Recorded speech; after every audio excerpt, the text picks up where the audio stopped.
waktu dan tempat bisa berselangat pada hambanya.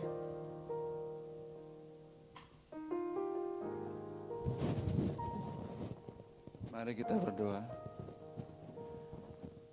Tuhan Yesus, kami bersyukur pada siang hari ini Tuhan. Kami boleh menikmati hadirat-Mu Tuhan. Biarlah hati kami, roh kami, jiwa kami boleh dibangun dengan kebenaran firman-Mu Tuhan. Oleh karena itu Tuhan, mari Roh Kudus buka hati kami, pikiran kami untuk kebenaran firman-Mu Tuhan. Lembutkan hati kami sehingga kami boleh Tuhan mengenyam setiap kebenaran firman-Mu. Urapi hamba-Mu yang sebentar juga akan menyampaikan kebenaran firman-Mu Tuhan. Biarlah Tuhan pada pagi hari ini Tuhan, kami boleh dibukakan pewahyuan yang baru Tuhan, sehingga firman-Mu itu Tuhan boleh menguatkan hidup kami Tuhan. Juga Tuhan buat kami semua Tuhan yang mendengarkan kebenaran firman-Mu Tuhan, semakin hari semakin dibangun di dalam Engkau Tuhan. Dan kami boleh Tuhan menghadapi setiap Tuhan kehidupan yang kami jalani Tuhan dengan kekuatan yang baru daripada Tuhan. Firman-Mu akan menguatkan kami Tuhan, menyucikan kami, membuat kami Tuhan semakin kuat di dalam Engkau Tuhan. Terima kasih, urapi kami semua Tuhan. Terpujilah nama-Mu Tuhan. Mari Tuhan, Engkau berkarya pada pagi siang hari ini Tuhan. Di dalam nama Tuhan Yesus kami bersyukur dan berdoa. Haleluya. Amin.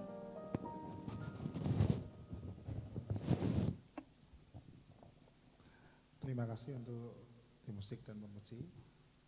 Shalom.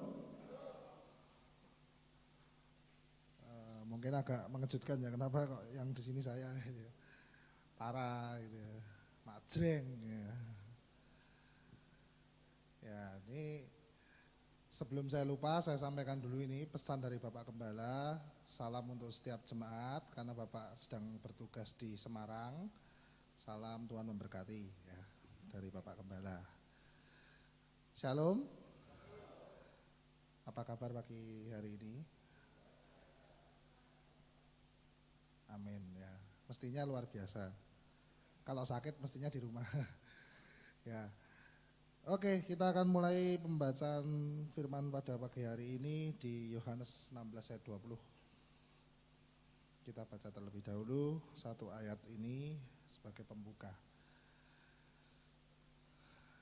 Yohanes 16 ayat 20.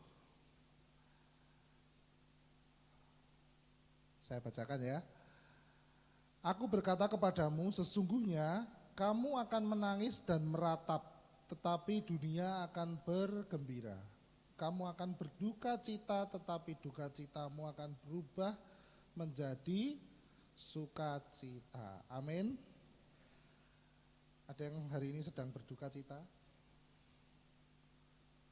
Ada? Oh, semuanya sukacita, puji Tuhan ya. Kalau ada berarti selamat karena duka citanya akan dirubah menjadi sukacita pada pagi hari ini. Ya, jadi peristiwa di Yohanes 16 ayat 20 ini adalah kejadian saat detik-detik sebelum Tuhan Yesus disalibkan. Jadi ini adalah kira-kira ya hari-hari, beberapa hari sebelumnya gitulah. Beberapa hari atau beberapa jam ya? Berapa hari ya? Berapa hari.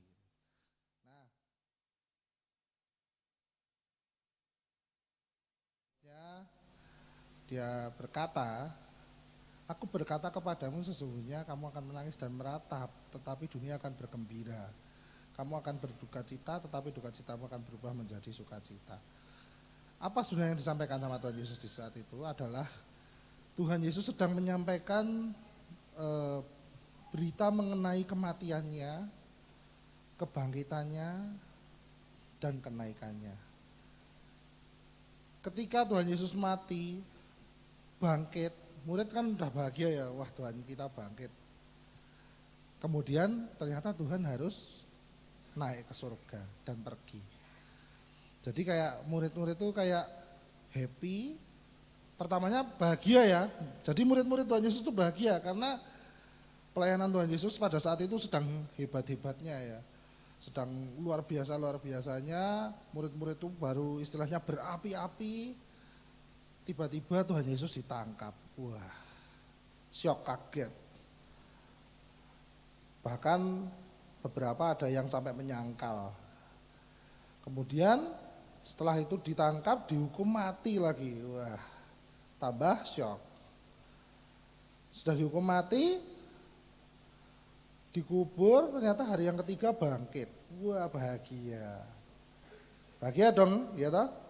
Pemimpinnya, gurunya, Tuhannya yang diagung-agungkan bangkit nih melawan kematian ya. Bahagia. Tiba-tiba setelah bangkit, kemudian setelah bangkit berapa hari Tuhan Yesus di dunia? Kira-kira 40 hari ya. Betul ya? 40 hari di dunia, itu dia berkeliaran, ya itu bahasa kasarnya ya. Dia ya istilahnya jalan-jalan ke sana ke sini, nemuin murid-muridnya, menemuin orang-orang yang dia kasihi. Bahagia dong ya, murid-murid perasaan pada saat itu tentu bahagia. Tuhannya sudah bangkit, sudah mengalahkan kematian, bahkan boleh dibilang sudah berwujud tubuh surgawi yang tidak lagi terbatas tubuh jasmani dan tidak lagi terbatas ruang dan waktu. Waktu itu murid-murid kumpul makan malam, tiba-tiba Tuhan Yesus hadir. Deng, hantu.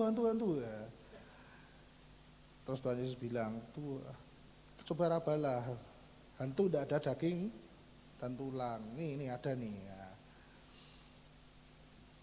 Jadi kebahagiaan itu ternyata harus sirna, karena setelah itu Tuhan Yesus akhirnya harus naik ke surga. Berduka cita.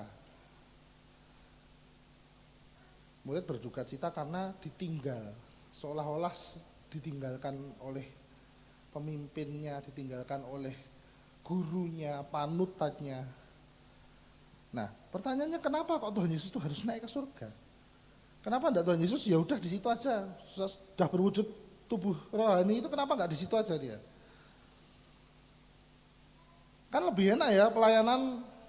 Saya mau khotbah nih ke Eropa, wah langsung sampai ya kan. Saya mau khotbah nih di Malabar, sampai. Kan tidak terbatas ruang dan waktu. Tidak lagi jalan-jalan, ya toh, capek-capean, harus rombongan, ya toh. Tuhan Yesus kalau kita bayangkan di masa sekarang mau ibadah gitu aja, melaku, adoe ya. Tuhan Yesus di masa itu jalan loh ya kemana-mana ya. Walaupun ada transportasi kuda, tapi kelihatannya lebih seringnya jalan gitu. Kenapa kok enggak? Ya udah pakai tubuh surgawi yang setelah bangkit itu aja. Kenapa harus naik ke surga? Itu tentu harus menjadi suatu perenungan buat kita. Padahal pelayanannya akan mungkin lebih enak aja kalau sudah berbentuk tubuh surgawi, dia pelayanannya wah tambah dahsyat. Jadi di sini sudah saya kumpulkan ada paling tidak 4 hal yang sudah saya catat. Kenapa Tuhan Yesus itu harus naik ke surga? Ada alasannya. Tidak serta-merta, ya wis no, ya wis pokoknya aku udah selesai naik. Ya itu salah satunya sih.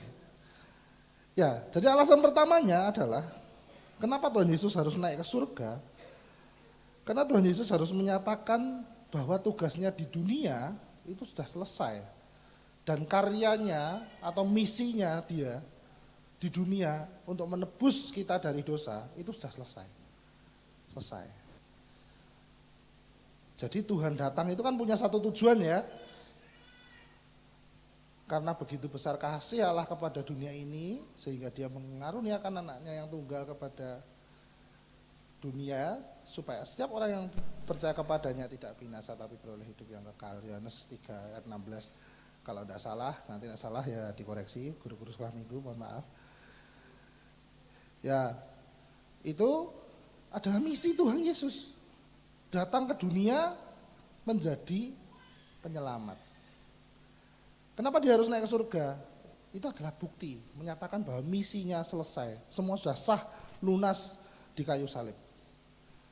Saat dia mati, saat dia bangkit di hari yang ketiga, semuanya menyatakan bahwa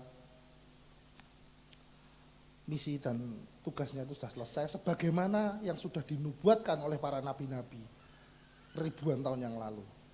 Bahwa anak manusia harus mati, dan pada hari yang ketiga dia akan bangkit, mengalahkan maut. Yesus menggenapi semuanya itu.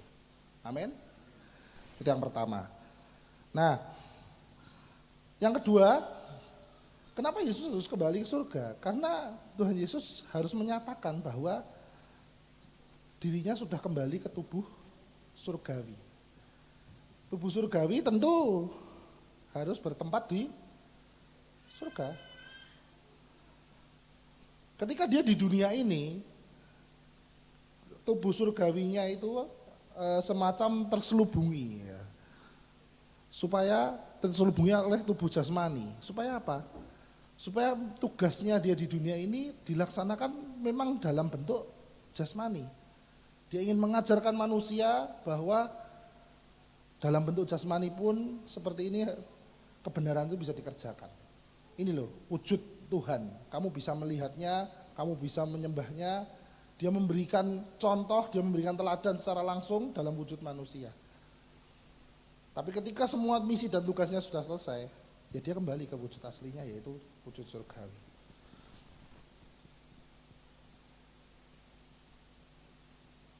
Karena ketika mengenakan tubuh jasmani, Tuhan Yesus juga lemah seperti kita manusia. Dia lapar, dia sedih, dia takut,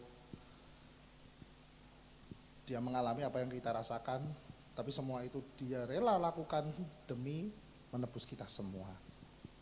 Amin. Dalam Alkitab tercatat hanya satu kali Tuhan Yesus itu menggunakan wujud surgawinya, yaitu di Matius 17 ayat 1 saat Tuhan Yesus naik ke gunung kemudian berjumpa dengan Elia dan Musa. Itu 1 sampai 5 atau 6 kalau tidak salah. Coba 2 ayat 2, Matius 17 ayat 2.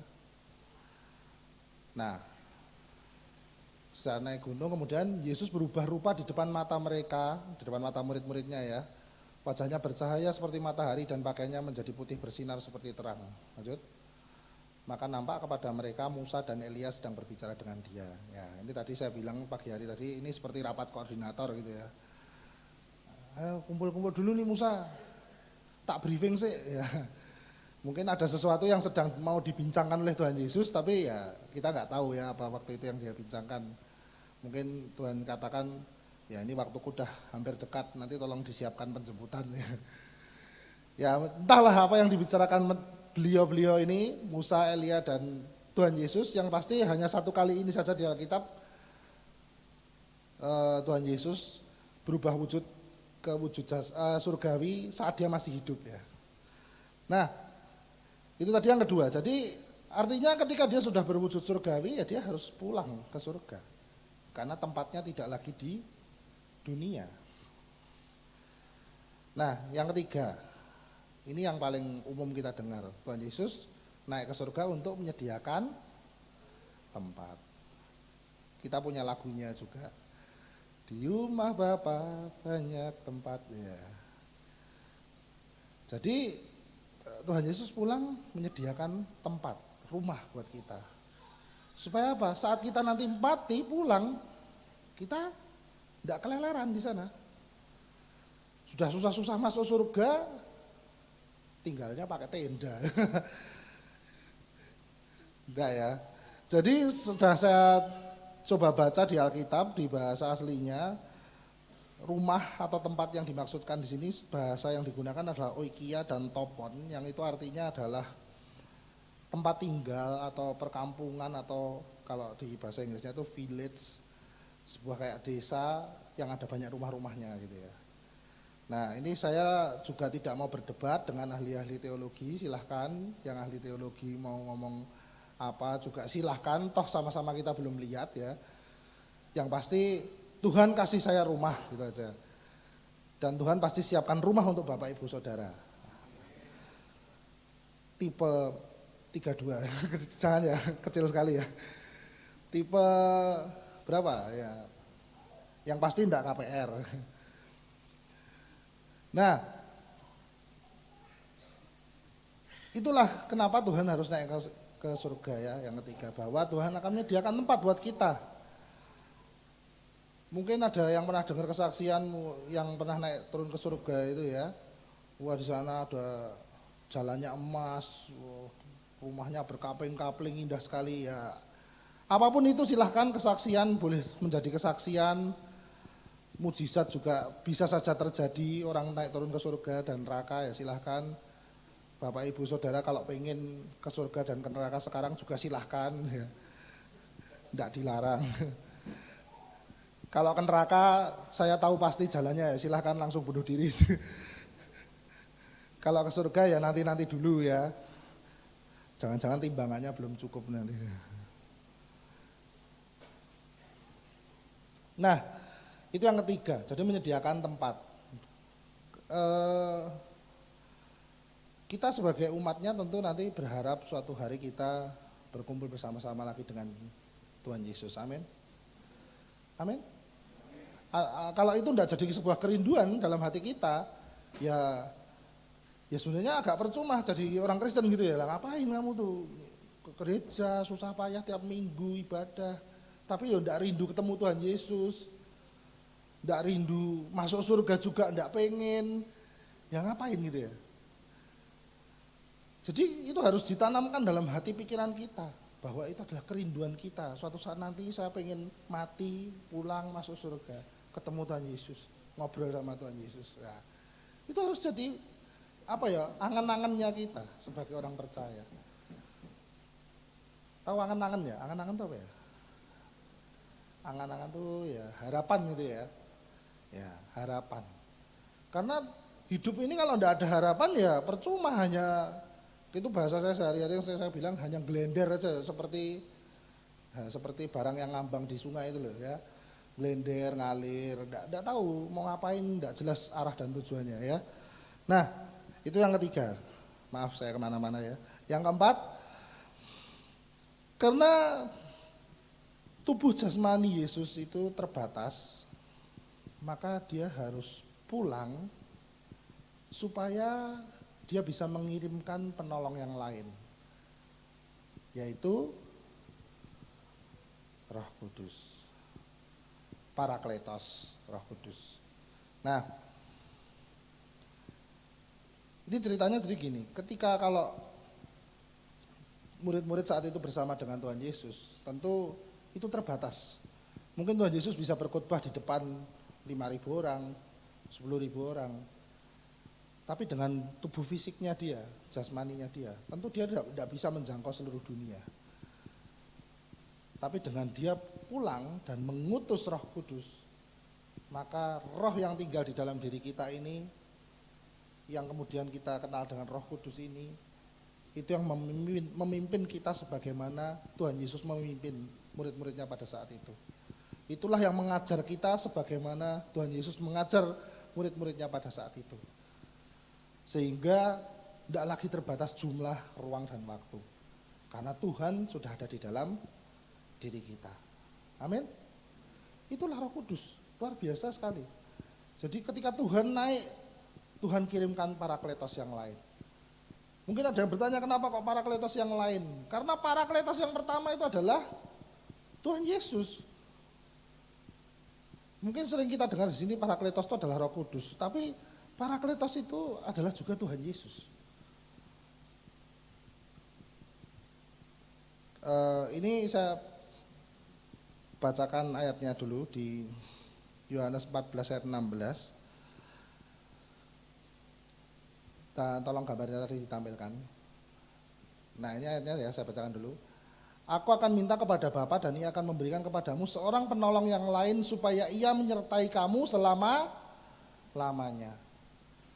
Jadi ketika Tuhan Yesus meminta penolong yang lain itu, Parakletos itu, Dia bisa menyertai kita selama-lamanya. Kalau Tuhan Yesus dalam wujud fisik, dalam wujud jasmani, tentu terbatas. Mungkin umur 70 atau 80 sudah meninggal beliau.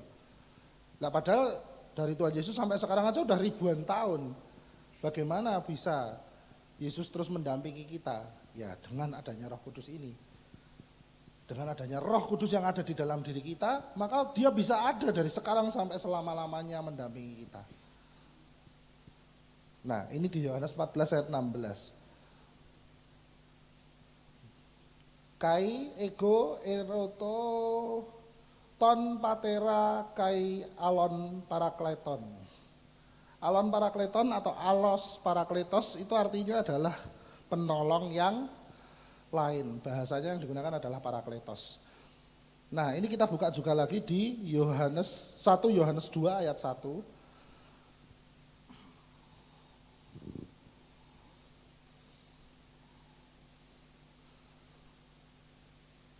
Nah,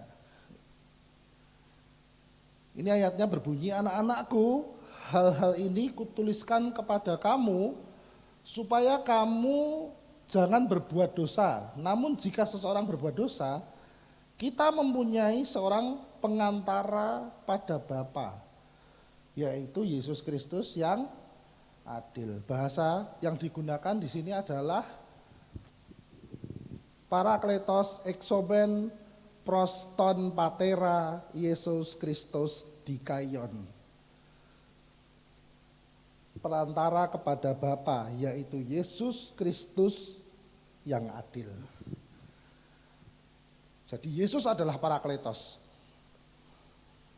Karena itulah ketika dia naik ke surga, dia mengutus parakletos yang lain. Jadi jangan bingung dengan istilah parakletos yang lain atau mengutus penolong yang lain. Itu hanya masalah konteksnya tuh ini. Kenapa kok disebut penolong yang lain? Karena Tuhan Yesus adalah penolong kita yang pertama gitu ya. Dan kalau kita mau artikan secara bahasa Yunani modern, sebetulnya arti dari parakletos itu adalah advokat atau pengacara. Perantara orang yang bersengketa antara tersangka dengan hakim atau dua orang yang sedang bersengketa, yaitu pengacara, pembela. Jadi Yosef, ya selamat, Anda adalah parakletos juga karena Anda adalah advokat ya, parakletos ke sekian ribu ya. Jadi itu konteksnya, kenapa disebut penolong yang lain. Yesus membela kita di depan siapa? Bapa. Karena kita sebagai manusia tentu tidak lepas dari dosa. Sampai mati pun kita berjuang, tidak akan namanya kita bisa istilahnya memenuhi spek yang diinginkan Tuhan. Tapi dengan adanya Tuhan Yesus yang membela kita di depan Bapa, maka kita dimungkinkan untuk bisa masuk ke surga. Dengan adanya Tuhan Yesus yang sudah menebus kita semua dari dosa, kita dimungkinkan untuk bisa kembali kepada Bapa. Karena harus diingat, Bapa itu adalah kekudusan. Barang yang tidak kudus tentu tidak bisa bersatu dengan yang kudus. Sedangkan kalau kita hidup di dunia aja ini, apakah kita merasa hidup kita sudah kudus? Ada yang sudah merasa hidupnya sudah kudus? Atau ada gini aja, ada yang merasa dirinya yakin bisa masuk surga tanpa pertolongan Tuhan Yesus? Ya, saya tambahi loh ini. Kalau yakin dengan pertolongan Tuhan Yesus, amin, saya juga. Tapi ada yang yakin kalau kira-kira ditimbang pahalanya sama dosanya, kayaknya ini udah masuk ini. Ada yang yakin? Kalau saya sendiri jelas yakin, tapi yakin gak masuk ya. Kalau tanpa pertolongan Kristus, tanpa pertolongan Tuhan Yesus, tanpa pembelaan Tuhan Yesus, saya yakin saya tidak akan ada bagian di dalam kerajaan surga. Sudah fix neraka. Tapi kalau kita punya Tuhan Yesus, loh itu loh spesialnya. Bedanya kita dengan orang dunia. Ada enggak agama lain tuh yang punya pengacara? Kita punya. Di persidangan akhir, di pengadilan terakhir, ada agama lain atau Tuhan-Tuhan yang lain sana, yang di luaran sana, yang punya pengacara seperti kita? Gak ada, cuma kita yang punya. Bahkan kita ibaratnya dapat privilege, kalau bahasa sekarang itu privilege ya. Privilege itu apa? Keistimewaan. Karena yang meminta siapa? Tuhan Yesus sendiri. Tuhan Yesus yang meminta apa? Supaya kita bersama-sama dengan Dia. Tuhan Yesus berdoa kepada Bapa di Yohanes 17.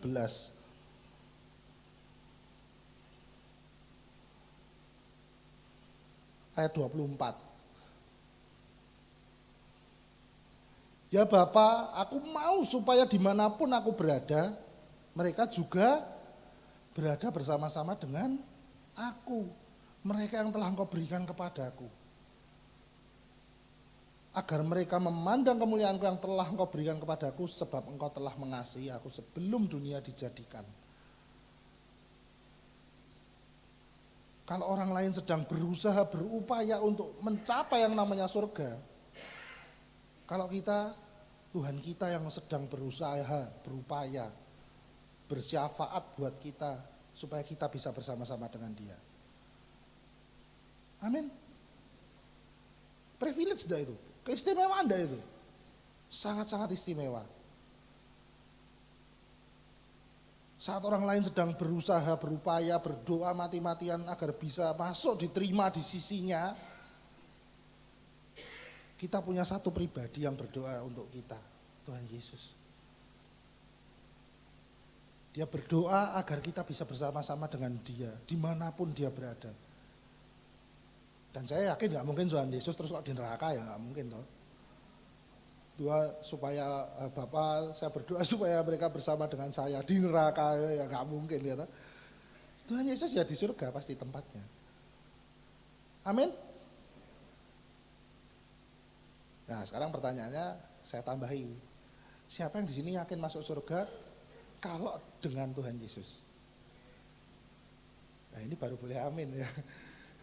Amin. Yakin masuk surga? Yakin. Kalau bersama dengan Tuhan Yesus harus yakin. Itu tiket bypassnya kita. Ya bukan bypass sih ya. Terus bypass terus berbuat dosa sak-sae ya nggak gitu juga ya. Artinya ada pembela, ada pengacaranya. Karena iblis itu nanti akan mengintimidasi, akan menjatuhkan. Wah ini sidang terakhir nih ya. Dan dipanggil lah Yosef, Hardianto, Marseli, hidupmu di dunia, pokil misalnya. Ini contoh loh ya. Curang. Udah saya gak curang Tuhan. Apa? Nih saya bukakan catatanmu. Nih dosamu lagi.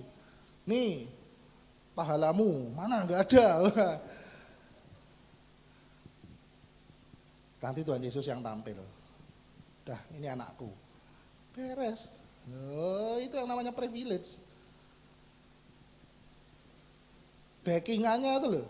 Ini kalau kita bicara cara sekarang ya. Ini namanya masuk surga jalur orang dalam. Ya, gimana ya? Namanya kita anak Tuhan kok ya, privilege. Nah, jadi itulah kenapa Tuhan Yesus harus naik ke surga. Kenapa Tuhan Yesus harus naik ke surga? Karena Roh Kudus harus turun ke atas kita supaya dia menjadi pribadi yang menggantikan Tuhan Yesus untuk menyertai manusia dari sekarang sampai selamanya. Keterbatasan tubuh jasmani Tuhan Yesus tadi sudah hilang saat Tuhan Yesus mengutus Roh Kudus. Adanya Roh Kudus dalam diri kita ini, dia diam dari sekarang sampai selamanya dan tidak bisa diusir. Terus kamu nanti dulu, tidak bisa. Dia akan terus dengan sabar mengajar kita, mendidik kita. Itu loh indahnya Roh Kudus. Roh Kudus itu ibarat kata seperti seorang ibu mengajarkan anaknya berjalan gitu ya. Jatuh, ayo berdiri, dicoba lagi. Tidak mungkin seorang ibu jatuh terus melaku ora iso ya, memang nggak bisa ya. Pelan-pelan dituntun, ditetah, dirambet-rambetkan ke tembok seperti tanaman gitu ya.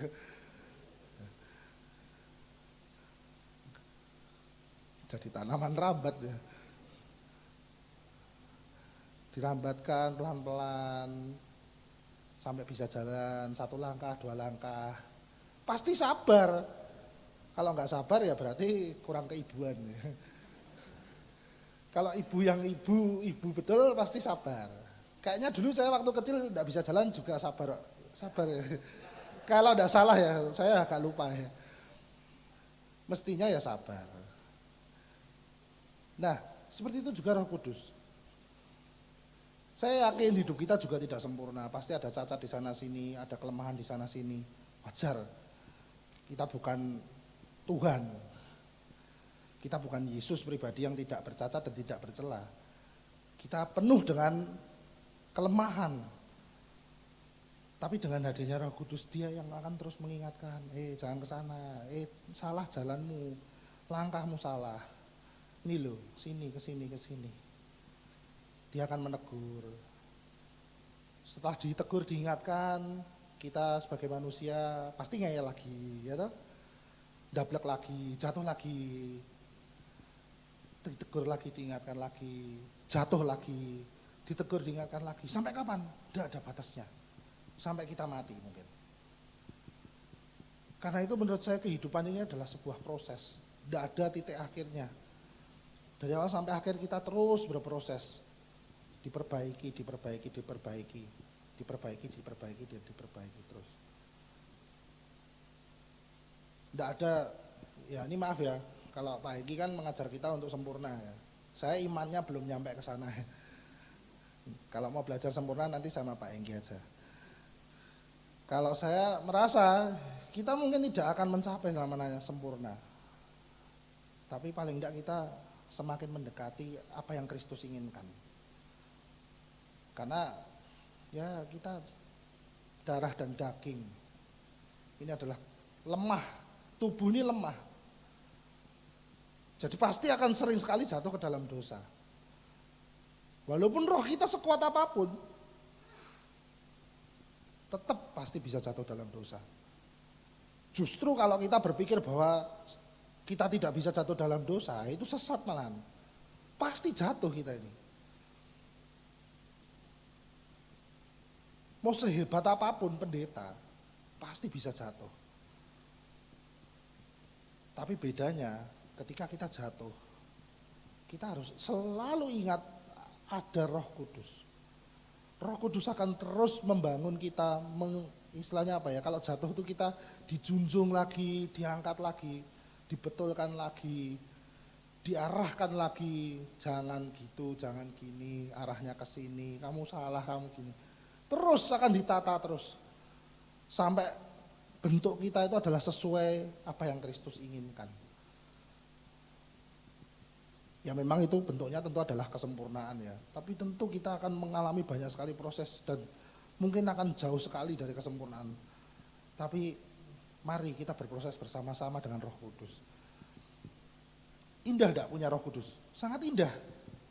Indah tidak hidup dituntun Roh Kudus? Sangat indah. Pertanyaannya hanya mau enggak? Itu aja. Mau enggak? Roh Kudus mengingatkan kita selalu dengan lembut melalui hati nurani yang paling gampang. Kita mau berbuat apapun yang mungkin tidak berkenan di hadapan Tuhan, pasti hati kecil kita akan mengingatkan, jangan, itu salah. Sabar. Pasti ada. Masalahnya adalah seringkali ego kita yang duluan, emosi kita yang duluan, hawa nafsu kita yang duluan. Setelah emosi, baru tanya Roh Kudus, gimana ini Tuhan? Nah, sudah emosi, baru tanya gimana ini Tuhan. Telat, dari awal harusnya. Telat aja masih dijawab juga, ya nanti ini gini. Indah sekali hidup bersama dengan Roh Kudus. Bahkan, kalau kita mau buka di Roma 8,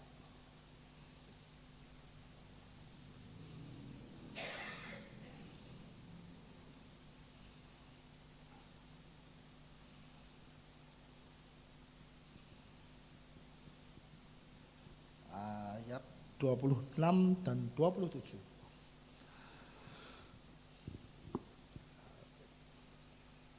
Roma 8 ayat 26 dan 27.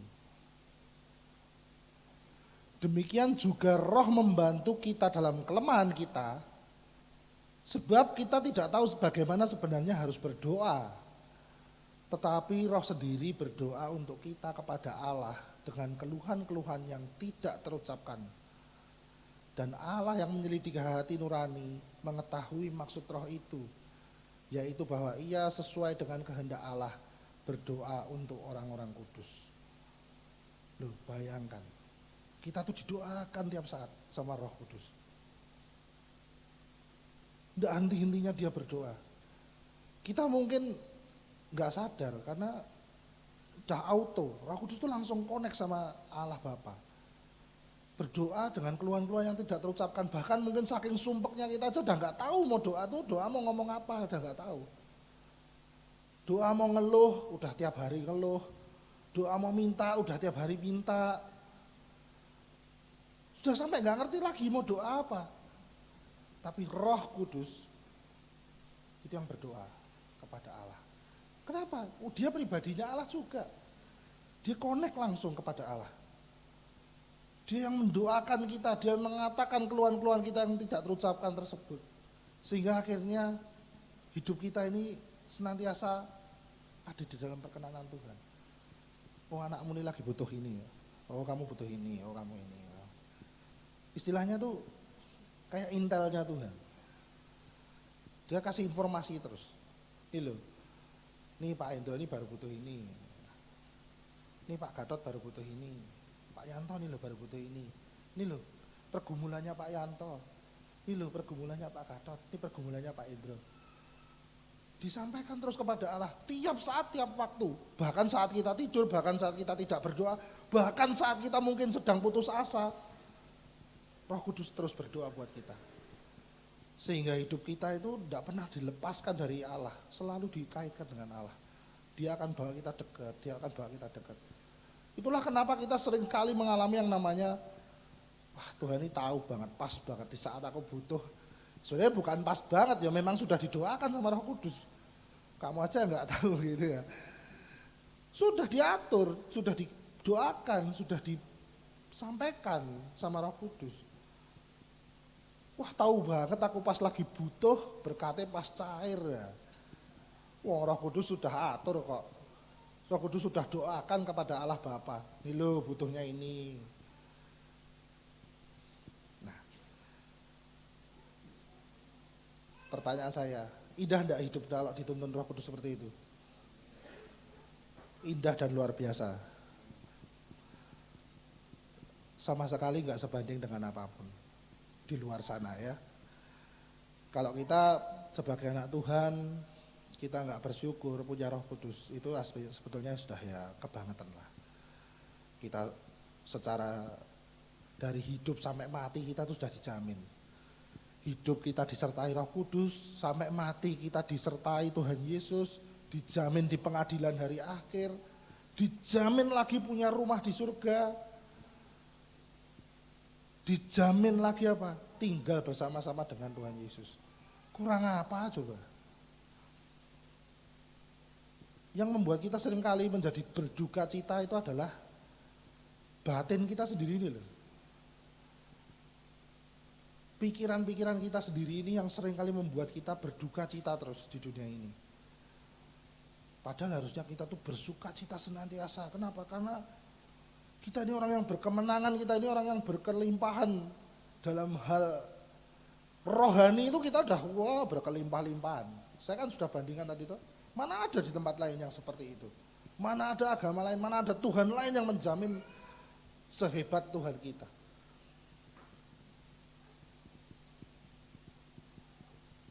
Tapi kadang hawa nafsu kita, kedagingan kita, itu yang menyeret kita ke dalam berbagai-bagai duka. Kalau di dalam Alkitab ditulis cinta akan uang apa? Adalah akar berbagai-bagai kejahatan. Dan oleh karena cinta akan uang tersebut, orang menyiksa dirinya dengan berbagai-bagai duka. Artinya apa toh? Hawa nafsu, keduniawian kita itu loh. Itu yang kadang menyiksa kita.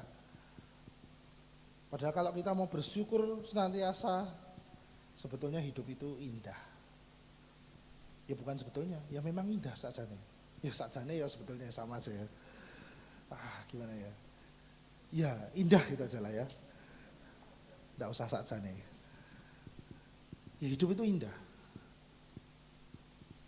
Tinggal kita mau hidup bersukacita atau mau hidup berduka cita, pilihan kita. Kalau murid-murid di sini tadi setelah duka citanya timbul sukacita apa? Turunnya Roh Kudus. Setelah dia menunggu 10 hari di loteng, saya sebenarnya juga nggak tahu kenapa harus di loteng gitu ya. Mungkin mereka cari tempat yang outdoor tapi tersembunyi gitu ya. Ya itu logikanya. Kan waktu itu kan masih polemik ya. Tuhan Yesus kan memang masih polemik habis dibunuh kan ya. Tentu murid-muridnya mungkin masih malu-malu gitu ya. Makanya mereka mencari loteng.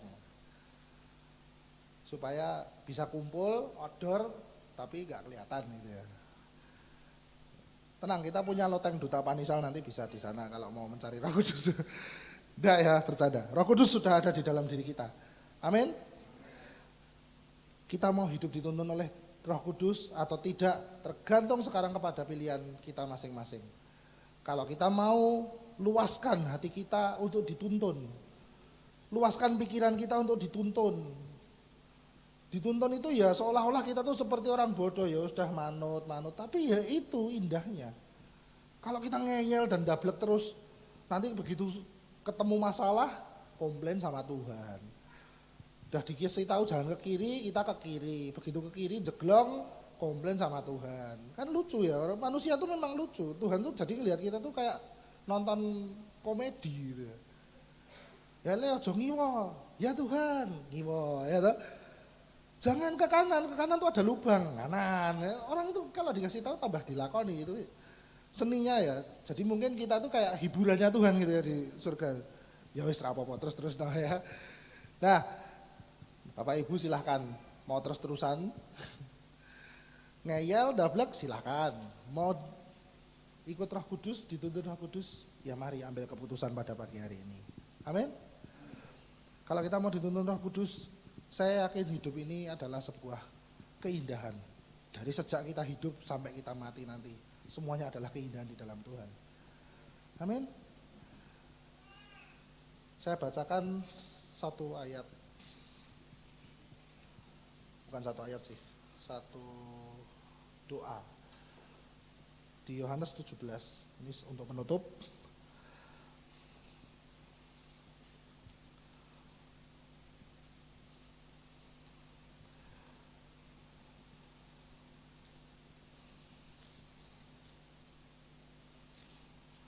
Yohanes 17 ayat 15 sampai 26. Saya bacakan ya. Saudara dengarkan dan renungkan ini baik-baik. Ini adalah doa Tuhan Yesus untuk murid-muridnya yang tentu saja juga buat kita saat ini. Doa Tuhan Yesus kepada Bapa. Yohanes 17 ayat 15 sampai 26. Aku tidak meminta supaya engkau mengambil mereka dari dunia, tetapi supaya engkau melindungi mereka daripada yang jahat. Mereka bukan dari dunia sama seperti aku bukan dari dunia. Kuduskanlah mereka dalam kebenaran, firman-Mu adalah kebenaran.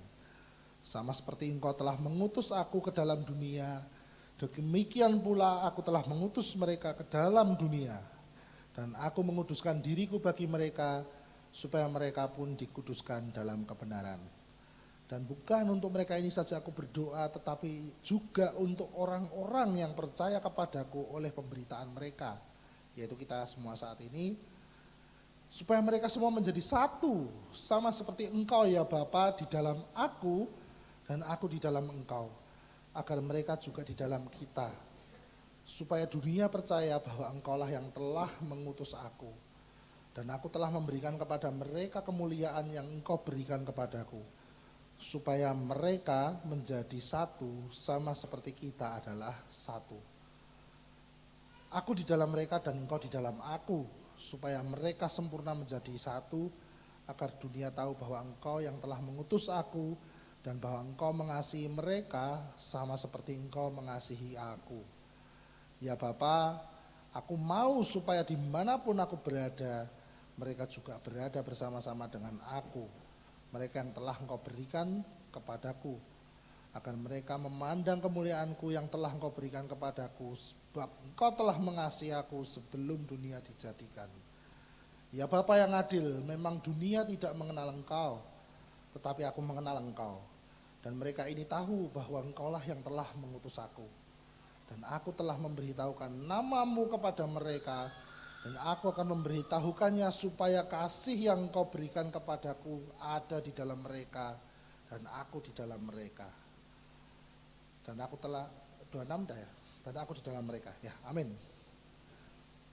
Inilah doa Tuhan Yesus kepada Bapa untuk murid-muridnya dan untuk kita semua. Amin. Tuhan Yesus sangat ingin kita, Dia dan Bapa menjadi satu bersama-sama. Sebuah keinginan yang luar biasa yang tidak akan kita temukan dan tidak akan tergantikan oleh apapun di dunia ini. Kita bisa tukar kebahagiaan kita mungkin dengan uang, dengan kesehatan, dengan apapun. Tapi untuk satu hal ini, saya yakin dan percaya tidak ada yang satupun yang mau menukarnya dengan apapun. Saya pun tidak mau menukar itu dengan apapun. Apapun. Kalau boleh pilih ya tetap saya pilih bersama Tuhan Yesus. Apapun yang terjadi. Ditukar dengan apapun, rasanya tidak akan ada yang sebanding dengan itu. Amin. Biarlah firman Tuhan hari ini memberkati kita dan mengajarkan kita lebih baik lagi supaya menjadi anak-anak yang senantiasa dikasihi dan dikenal olehnya. Amin. Mari kita berdoa. Terima kasih Bapa atas berkat-Mu. Terima kasih untuk kasih-Mu dalam kehidupan kami. Terima kasih untuk Roh Kudus yang telah menuntun kehidupan kami senantiasa menjadikan kami pribadi-pribadi yang layak dan berkenan di hadapan-Mu. Terima kasih ya Bapa. Biarlah kami senantiasa menjadi anak-anak-Mu, menjadi anak-anak-Mu yang Kau kasihi, menjadi anak-anak-Mu yang Kau sayangi, dan biarlah kehidupan kami menjadi kehidupan yang senantiasa memuliakan nama-Mu. Kami percaya Bapa, kami ada bersama Engkau, dan kami tinggal bersama Engkau sampai selama-lamanya. Hanya dalam nama Tuhan Yesus kami berdoa dan bersyukur. Haleluya. Amin. Saya serahkan kepada petugas perjamuan.